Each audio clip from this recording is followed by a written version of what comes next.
All right. So today's episode is an exciting one because we have a client that we work with. And in the first month of working with them, they went from 24 new patients to 55 new patients. They did this really, really fast.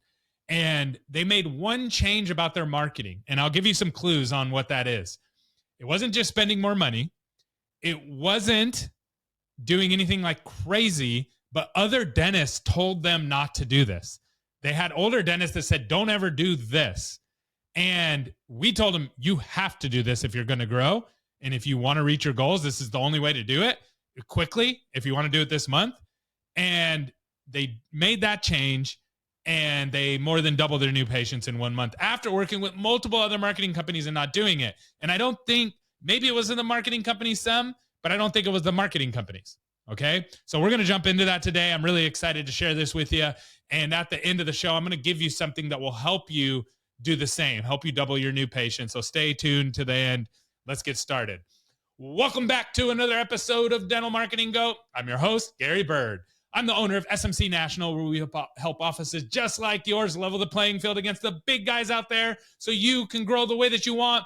But you can't grow if you're getting bad advice from dentists who don't know how to market their practices. So I notice this a lot in dentistry, where you have older dentists, awesome older dentists. I'm sure they're great clinically, but they never really had to market.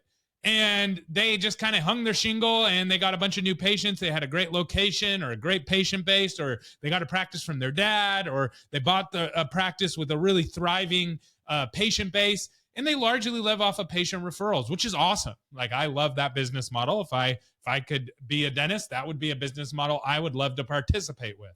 But not everybody's in that position. So I see these older dentists tell younger dentists, don't do this, don't market, don't do this, or don't do marketing this way. And you're really getting advice from the wrong people. You have to go to people who actually have done what you want to do. And there's a difference between somebody who's an amazing clinician and amazing business person. And some people are both, but some people are amazing clinicians and they were able to grow in different ways, which is awesome. I'm not taking anything away from them. You got to be very careful who you listen to. So I have a dentist that we work with, and they had 24 new patients, and they couldn't break above that like mid-20 number. And they worked with multiple marketing companies. And he literally told me, he said, Gary, I have tried all these different marketing companies. Like, I am starting to lose hope that I'm going to be able to grow this practice the way that I thought I was going to be able to grow it. And after working with multiple marketing companies, I just don't know if this is going to work. And I said, well, why don't we give it a try? Give us a shot. And so we got in with them and we started to work with them. And they were, in the first month, they were able to get to 55 new patients. So more than double. They more than 100% in the first month. And you might be thinking like, oh, were those bad patients or they didn't grow? They had almost a 400% ROI on those patients. So not only did they double their new patients, but the patients were buying treatment, which is amazing, right? Everything was working. But there was one key difference that we made in the marketing that I think the other marketing companies neglected. And again, it was bad advice from other dentists that prevented that dentist from being successful with their other marketing campaigns. That's my opinion. Okay. And you say, okay, well, what was that one thing? What was the thing that was the big difference? And this is going to trigger you and it's going to tick you off, a lot of dentists. Okay. It was specials, discount on the initial service. And I know this ticks dentists off. So, but please, before you tune me out, let me just explain. Okay. Give me 5 minutes to lay out my case. And just hear me out, okay? If you want to grow. If you don't want to grow, turn this off. You're on the wrong podcast anyways. This is all about growth. So if you want to grow, just hear me out, okay? I understand that if you run a free cleaning or a free exam and x-ray and you run it to a super low income area, you're going to get a bunch of patients that can't afford dentistry. And that's bad. And that's going to hurt your business, okay? I totally get that. However, I also understand if you run a discounted cleaning or a discounted exam and x-ray in your area, and there's people who can afford dentistry in that area, you will attract patients who want to work with you. And the notion that's wrong, that dentists get wrong, is that if you get them in on a discounted cleaning, then they're going to want to discount everything is 1000% wrong. It couldn't be more wrong. Okay. You say, how do you know that? Well, number one, dentists overall, compared to other people, make good money and they love discounts. There's whole Facebook groups for dentists that are built around just getting discounts. Okay. Which is crazy when you think about that, right? And I love the Facebook group and I think it's great. It's Nifty Thrifty, right? I'm a sponsor and a member there. I think it's awesome.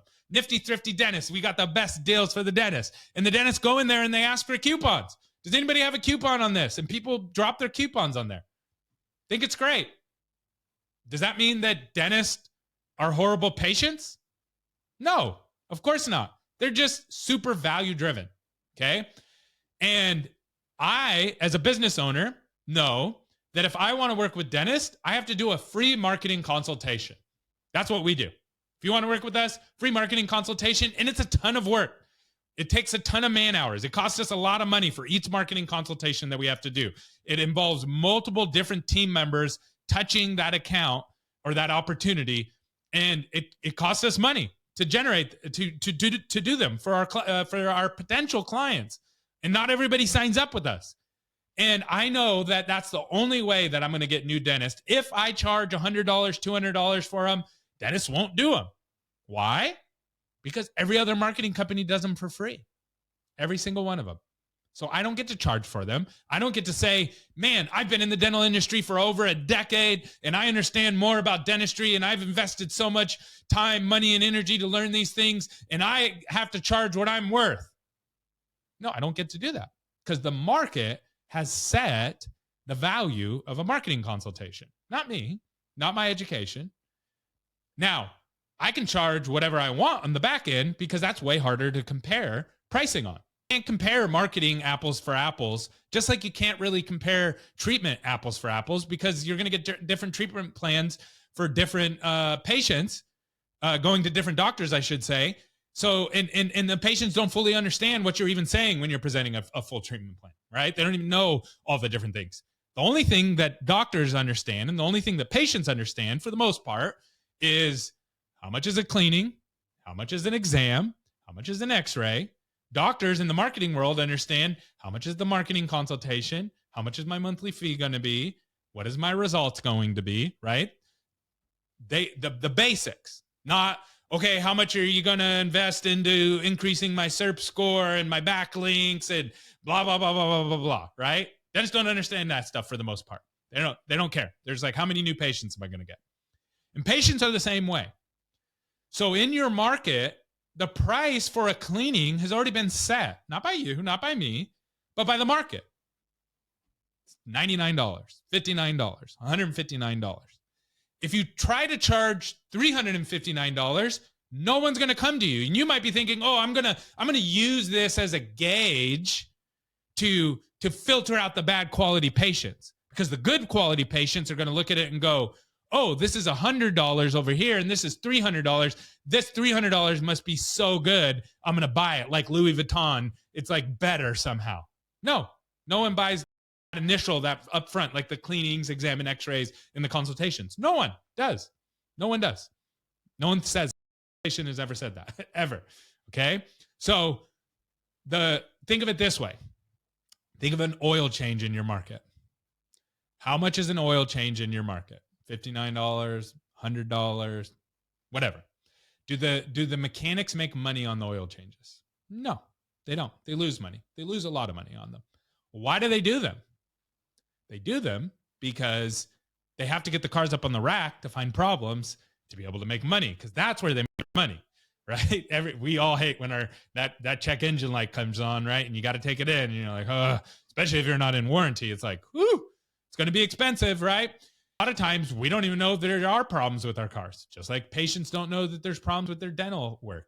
And then we go in for a routine oil change, get it up on the rack, and what happens? They say, oh, Mr. Bird, got a $3,000 problem here. Got to fix it, or else your engine's going to blow it. So dentistry is the same way. Dentistry is the same exact way.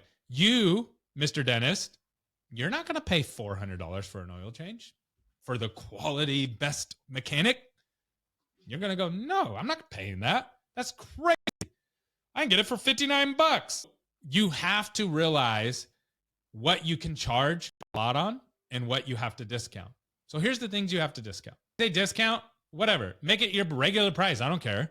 But you have to be in the range of these services. Number one is your hygiene, if you want hygiene patients. Number two, exam and x-rays. Number three, consultations. And everybody does consultations different, but you need to be in the range. So let me give you an example. For ortho, consultations have to be free. If you want to grow. If you don't want to grow, then charge $500. But if you want to grow, ortho consultations have to be free. That's the way that it is. If you want to grow, then you have to be in the range of the competition in your area. And every area is a little bit different with this, okay? And here's the cool part. All the other services that you provide, you can pretty much charge whatever you want. Charge whatever you want because it's really hard to compare those. Now, there's some exceptions to the rule, right? Aligners are a little bit easier to compare because of all the competition out there. Implants can get a little crazy. Full arch, people are like super price sensitive to that. And so you need to be able to explain value and why they have to pick the right place, or they're going to have to redo the $20,000 worth of work or $30,000 worth of work. Sure. All of that is great. And those are exceptions. But the rule is if you're a GP office, hygiene, exam and x-ray, or consultation, you need to be competitive at that. If you do that, then guess what? You can probably increase your new patients. Secret. This is the secret to it all. And I hope you hung with me this long. If you have, then you're going to get the secret. The secret is the targeting, is the mapping. So what we do is we go in and we figure out where are the patients that are buying treatment from this practice on a regular basis, and then you go run your marketing back to those areas and you run the discounted cleaning or the discounted exam and x-ray or the discounted consultation, and you attract more of those patients. And then you know that you're going to be successful. That is the secret. I know, rocket science, right? It's like, it's so crazy. It's so simple. It's really simple. But if you have in your head like, oh no, I can't discount this because people are going to perceive it this way. Patients don't perceive it that way.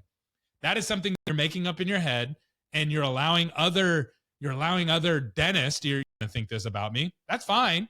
If you want to keep your dental practice small and you don't want to grow based on what other dentists might think about you, that's great. But if you want to grow, this is something that you're going to have to do. Now, again, if you want to like double your new patients in a month, if you want to grow like super slow and you just want to do patient referrals, that's awesome too. You can do that. And you can't add an associate like that. You can't add a second location like that. You can't add new types of treatment and get those off the ground and like do those on a predictable basis. But you can maintain, and that's okay too. So it's all about what you want. So anyways, I hope you learned something good today. I hope you don't hate me, but if you do, I would love to hear from you and have a conversation with you. Hope you have a great day. Thanks for tuning in.